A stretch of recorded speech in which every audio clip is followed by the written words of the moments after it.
பள்ளிகளில் மாணவர்களின் நட்பண்பு வளர்ச்சிக்கு உலக பொதுமறை திருக்குறளை தனிப்பாடமாக பயிற்றுவிக்க கல்வி அமைச்சு நடவடிக்கை எடுக்க வேண்டும் என உரிமை அரசியல் இயக்கத்தின் தமிழ் செய்தி தொடர்பாளர் கணேசன் வலியுறுத்தினார்.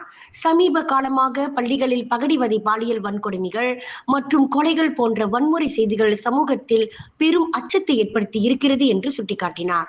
இதுபோன்ற செயல்கள் ஒரு நாட்டின் வளர்ச்சிக்கும் எதிர்கால சமூக நல்லிணத்திற்கு மிகப்பெரிய தடையாக இருக்கும் என அவர் கவலை தெரிவித்தார்.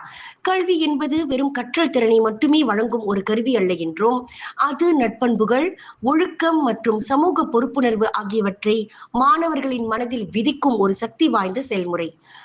தமிழ் சமூகத்துக்கு வழிகாட்டியாகவும் ஒழுக்க நெறிமுறைகளை, பண்பாட்டு கொள்கைகளை எடுத்துரைக்கும் திருக்குறளை ஒரு தனி பாடமாக கற்பிக்க வேண்டும்.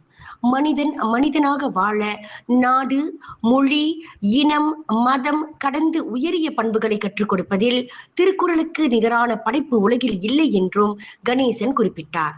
அறம், அன்பு, நட்பு, கல்வி, அரசியல், விடாமுயற்சி போன்ற கருத்துக்களை உள்ளடக்கிய திருக்குறளை நாள்தோறும் ஒரு பாடமாக பயிற்றுவிக்க கல்வி அமைச்சு அனைத்து நடவடிக்கையும் எடுக்க வேண்டும். இதன் தொடர்பாக கல்வி அமைச்சிடம் விரைவில் அதிகாரப்பூர்வ கடிதம் கொடுக்கப்படும் என்று கணேசன் மேலும் தெரிவித்தார். விலையில் மேலும் செய்திகளை தெரிந்து கொள்ள கீழே இருக்கும் பெல் பட்டனை அழுத்துங்கள். உங்கள் ஆதரவை வெளிப்படுத்த லைக் மற்றும் ஷேர் செய்யுங்கள். தொடர்ந்து விண்வெளியுடன் உங்கள் பயணத்தை தொடர்ந்திருக்க சப்ஸ்கிரைப் செய்யுங்கள்.